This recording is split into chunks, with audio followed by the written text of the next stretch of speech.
Bismillahirrahmanirrahim. Assalamualaikum warahmatullahi wabarakatuh. Waalaikumsalam. Warahmatullahi wabarakatuh. Semoga kita semua diberikan kesehatan oleh Allah Subhanahu wa taala.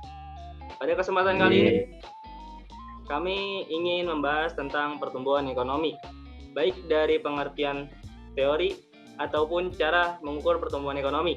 Sebelum memulai pembahasan hari ini, saya ingin memperkenalkan anggota kelompok 3, dimulai dari saya sendiri, yaitu Ahmad Mial Faridzi. Saya selaku moderator. Saya Ahmad Bilal Fatur Manzen sebagai penanya jawab. Saya Muhammad Zarif Fakila sebagai penanya jawab 2. Saya Muhammad Alif Mulfri sebagai pemateri 1. Serta saya Muhammad Nofar Ramadan sebagai pemateri 2.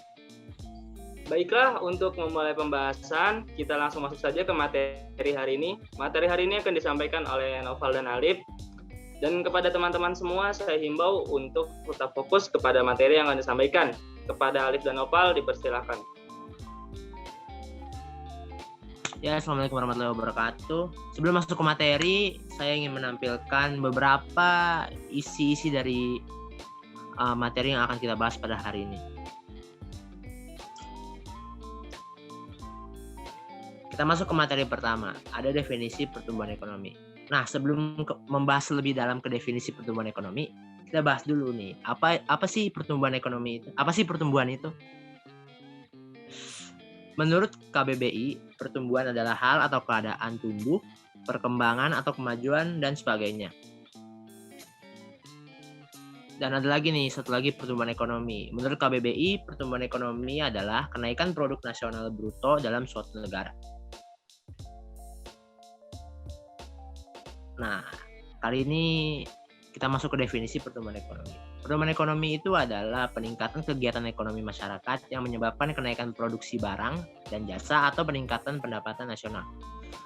Pertumbuhan ekonomi juga dapat diartikan sebagai suatu proses perubahan kondisi perekonomian suatu negara secara berkesinambungan menuju keadaan yang lebih baik selama periode tertentu.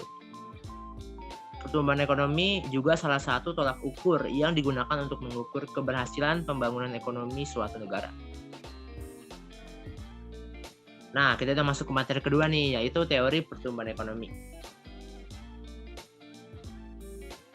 Teori pertumbuhan ekonomi ini dibagi menjadi 3 bagian, yaitu ada teori pertumbuhan ekonomi neoklasik, dan historis. Yang pertama ada teori pertumbuhan ekonomi klasik. Teori pertumbuhan ekonomi klasik adalah beberapa teori yang diungkapkan oleh para ekonom mengenai pertumbuhan ekonomi dari sudut pandang pertumbuhan penduduk. Jadi, semua teorinya itu didasarkan oleh sedikit atau banyaknya penduduk di daerah tersebut. Nah, di teori ini didukung oleh beberapa ekonom terkenal. Ada Adam Smith yang berkata bahwa perekonomian tumbuh dengan meningkatnya pertumbuhan penduduk. Dan ada David Ricardo yang berkata bahwa pertumbuhan penduduk yang semakin besar menyebabkan penurunan upah dan ekonomi menjadi stagnan. Yang kedua ada teori pertumbuhan neoklasik. Berikutnya ada teori pertumbuhan ekonomi neoklasik, yaitu teori ini lebih memperhatikan hal lain yang mempengaruhi pertumbuhan ekonomi selain pertumbuhan penduduk seperti kewirausahaan dan investasi.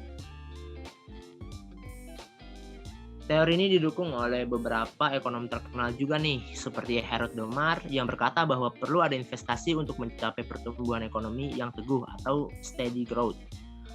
Ada Schumpeter juga yang berkata bahwa pertumbuhan ekonomi ditentukan oleh kemampuan kewirausahaan atau entrepreneurship. Dan yang terakhir ada Robert Solow yang berkata bahwa semakin tinggi tingkat tabungan, semakin tinggi pula modal dan output yang dihasilkan. Untuk teori ketiga akan dilanjutkan oleh Muhammad Nofar Ramadan. Kepada Muhammad Nofar Ramadan, saya persilakan. Baik, terima kasih Saudara Alif, dan saya akan menyambung materi yang disampaikan oleh Alif tadi, yaitu teori yang terakhir sekaligus teori ketiga, yaitu teori pertumbuhan ekonomi historis. Jadi pada teori ini terdapat pandangan bahwa pertumbuhan ekonomi itu memiliki tahapan-tahapan tertentu.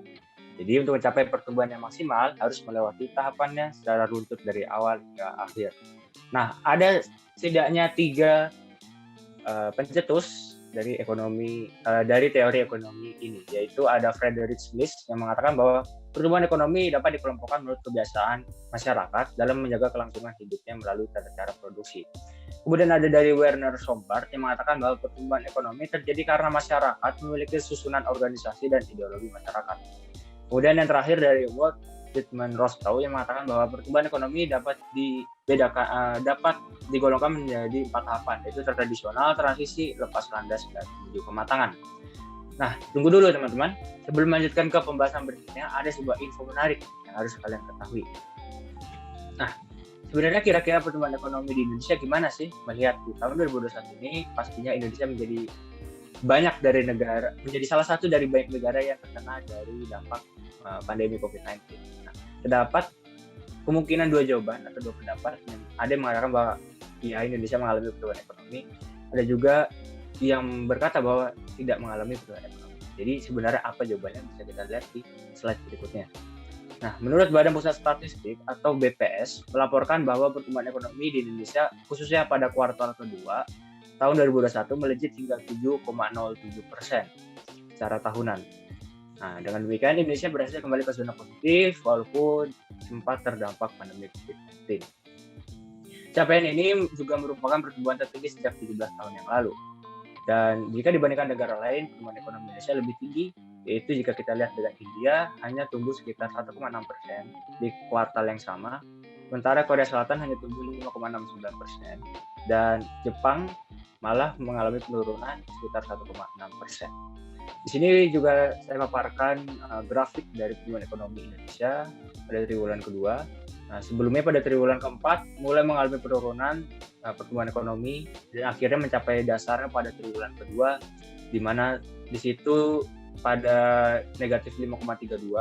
Nah, kemudian bisa naik kembali pada triwulan kedua 2021 menjadi 7,07%. Nah, setelah kita mengetahui teori-teori pertumbuhan ekonomi, sekarang saatnya kita belajar cara mengukur pertumbuhan ekonomi. Nah, pertumbuhan ekonomi suatu negara dapat diukur dengan membandingkan GNP atau Gross National Product dan GDP, yaitu Gross Domestic Product, pada tahun yang sedang berjalan dengan tahun yang sebelumnya. Nah, kedua tolak ukur ini membantu perhitungan total output perekonomian suatu negara. PDB sendiri adalah kenaikan pendapatan nasional atau penambahan output atas barang dan jasa yang diproduksi selama 1 tahun. PDB sendiri merepresentasikan pendapatan nasional real yang dihitung dari seluruh output dari barang dan jasa yang diproduksi oleh suatu negara. PDB sendiri harus diukur dalam satuan rupiah dan berdasarkan harga nominal maupun harga konsumen. Sementara uang pertumbuhan ekonomi harus dalam persentase. Berikut ada rumus untuk mengukur pertumbuhan ekonomi. Nah, rumusnya adalah PDBT atau PDB pada tahun T, yang dimana tahun T adalah tahun sekarang atau tahun yang akan dicari nilainya. Kemudian dikurangi oleh PDBT kurang 1, dibagi dengan PDBT min 1 adalah produk domestik bruto pada tahun sebelumnya. Kemudian dibagi oleh PDBT min 1 dan dikali 1%, dan akan didapatkan nilai pertumbuhan ekonomi. Nah, terima kasih. Itu saja materi yang dapat kami sampaikan. Kemudian untuk selanjutnya akan saya kembalikan kepada moderator. Oke, terima kasih kepada Noval dan Alif atas materinya yang sudah disampaikan. Semoga ilmunya bisa bermanfaat bagi kita semua. Amin, amin, ya robbal alamin. Selanjutnya saya akan membacakan beberapa pertanyaan yang sudah masuk dari audiens. Terima kasih pertanyaannya. Untuk pertanyaan pertama yaitu bagaimana sih cara mengukur pertumbuhan ekonomi? Dan pertanyaan kedua yaitu apa sih yang dimaksud GMP itu? Selagi sesi tanya jawab menyiapkan jawabannya, saya akan mengulas sedikit materi yang tadi sudah dibahas. Untuk ekonomi klasik ada beberapa teori yaitu teori Adam Smith dan teori David Ricardo. Ada lagi ekonomi neoklasik, yaitu teori Howard Domar, Sam Peter, dan Robert Solow. Ada juga ekonomi historis, yaitu teori Friedrich List, Werner Sombart, dan Walt Whitman Rostow. Selagi sesi tanya jawab menyiapkan jawabannya, saya minta teman-teman untuk bersabar. Saya Muhammad Zahir Pakila akan menjawab pertanyaan pertama, yaitu bagaimana cara mengukur pertumbuhan ekonomi. Cara mengukur pertumbuhan ekonomi dapat diukur dengan membandingkan Gross National Product atau GNP dan Gross Domestic Product atau GDP pada tahun yang sedang berjalan dengan tahun sebelumnya. Oke, dan saya akan menjawab pertanyaan apa yang dimaksud dengan GNP. GNP yang juga dikenal dengan istilah Produk Nasional Bruto adalah nilai pasaran keseluruhan produk berupa barang dan jasa yang dihasilkan oleh warga negara baik di dalam maupun di luar negeri dalam satu tahun. GNP mengacu pada jumlah nilai barang dan jasa yang dihasilkan oleh warga suatu negara baik yang ditinggal di dalam negeri maupun di luar negeri. Dalam bahasa yang lebih sederhana, ukuran yang digunakan untuk menghitung GNP adalah warga negara. Tanpa harus membedakan di mana dia melakukan aktivitas ekonomi, sehingga kalau Indonesia merilis angka GNP, berarti angka itu merujuk pada pendapatan warga Indonesia. Apakah mereka yang tinggal di dalam negara atau tinggal di luar negeri? Oke, terima kasih kepada teman-teman yang sudah memperhatikan presentasi kali ini.